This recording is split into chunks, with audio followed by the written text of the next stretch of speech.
हम अपने भारतवासियों को अगर हम परम सुखी करना चाहते हैं तो केवल वस्तु और व्यवस्था से नहीं कर सकते, उनका बौद्धिक स्तर सुधरना चाहिए। आज हमारे समाज का बौद्धिक स्तर गिरता चला जा रहा है, बहुत चिंता का विषय है। हम सुविधाएं दे देंगे, हम विविध प्रकार की भोग सामग्रियां दे देंगे, लेकिन उनके हृदय की जो मलिनता है, जो हिंसात्मक वृत्ति है, जो अपवित्र बुद्धि है, ये जब तक ठीक नहीं होगी तब तक हमारा देश धार्मिक देश है। हमारे यहाँ धर्म की प्रधानता है।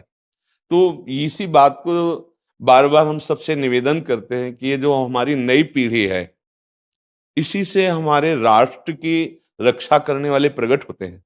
जो विद्यार्थी जन है, उन्हीं में कोई एमएलए बनता है, उन्हीं में कोई सांसद बनता है, उन्हीं में कोई मुख्यमंत्री बनता है, उन्हीं में कोई राष्ट्रपति या प्रधानमंत्री उन्हीं में अपने लोग भी सब थे। अब हमारी शिक्षा केवल आधुनिकता का स्वरूप लेती जाए और व्यभिचार प्रवृत्ति, व्यसन प्रवृत्ति, हिंसा प्रवृत्ति, ये नई पीढ़ी में देखकर बहुत असंतोष हृदय में होता है।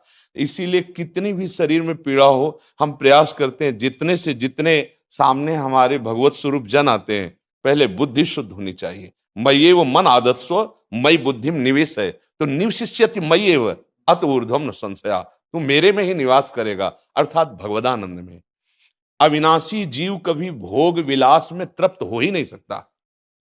हम अगर अपने राष्ट्र की विशेष सेवा, तो हमारे धर्म का परिचय, जैसे आप जन करते हैं, धर्म का हमारा क्या स्वरूप है, हमारे जीवन का लक्ष्य क्या है। हमें जितना राम जी प्रिय हैं, कृष्ण जी प्रिय हैं, उतने ही भारत देश हमारे लिए प्रिय है। जैसे राम भक्त, कृष्ण भक्त, वैसे ही हमारे भारत देश का हर जन जन हमारा आदरणीय और पूजनीय। पर अब जो मानसिकताएं बन रही हैं, वो हमारे धर्म और हमारे देश के लिए लाभदायक नहीं होंगी। व्यसन का इतना बढ़ता स्वरूप, व्यभिचार का इतना बढ़ता स्वरूप, हिंसा का इतना बढ़ता स्वरूप, ये बहुत ही विपत्तिजनक है। अगर ये बढ़ता रहा तो हम विविध प्रकार की सुख सुविधाएं देने पर भी अपने देशवासियों को सुखी नहीं कर पाएंगे, क्योंकि सुख का स्वरूप विचार से होता है। सुख और दुख की स्थिति सत्य नहीं है, आगमा पाइनो अनित्यास, लेकिन हमारा विचार, और विचार हमारा गंदा हो रहा है। बस हमारा उद्देश्य यही है कि हमारे देशवासियों का विचार शुद्ध होना चाहिए। अगर विचार शुद्ध है तो राष्ट्र प्रियता, जन सेवा, समाज सेवा, ये सब स्वाभाविक होने लगेगा। और विचार अशुद्ध है तो सुविधाएं बहुत हैं, उनका दुरुपयोग हो रहा है।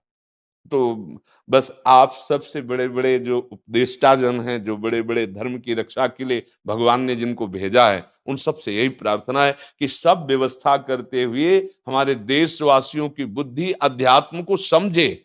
बिना अध्यात्म को समझे दुख सुख की समानता बिना किए परम सुख का अनुभव हो ही नहीं सकता। इस मायाकृत भोग पदार्थों को भगवान ने दुख योनया कहा है। मानो एक बोर्ड लगा दिया, दुखालयम अशाश्वतम। और हम सब यही चाहते हैं कि लौकिक भोगों को भोगने से ही हमारा राष्ट्र सुखी हो जाएगा या हम सुखी हो जाएंगे। नहीं, लौकिक भोगों को पूजन सामग्री बना करके और साध्य सच्चिदानंद प्रभु को रखा जाए तो आनंद की उमंगन हो जाएगी। बहुत सुंदर मानव जीवन का स्वरूप है, जिसे देव दुर्लभ कहा गया। दुर्लभो मानुषो देहो, लेकिन क्या दुर्लभता शब्द स्पर्श रूप रस गंध इन्हीं विषय के भोगने की या इन्हीं सुविधाओं के लिए दुर्लभ कहा गया? दुर्लभ है किसी सच्चिदानंद सुख के लिए। और उस सुख को तो हम भूले हुए, एकदम बहते हुए शब्द स्पर्श रूप रस गंध के प्रवाह में चले जा रहे हैं और इसी को सौभाग्य समझ रहे हैं कि हमें सुख प्राप्त हो रहा है। नहीं, हम सबसे प्रार्थना करते हैं कि आप अपने धर्म को समझिए। आप अपने स्वा को जहां जहां स्थापित करते चले जा रहे हैं, आप उसे गंदा करते चले जा रहे हैं। मदिरा में, हिंसा में, द्यूत कीड़ा में, व्यभिचार में, इसे दोष नहीं समझा जा रहा है। और हमारे शास्त्र और हमारा धर्म इसको निषेध करता है। कलयुग की स्थिति बताई गई है। छोटे छोटे बच्चे व्यसन करने में लग गए। आज स्कूली विद्यार्थी जिनको ब्रह्मचर्य से पुष्ट होना चाहिए, वो ब्रह्मचर्य नष्ट कर रहे हैं। ये बड़ा चिंता का विषय है।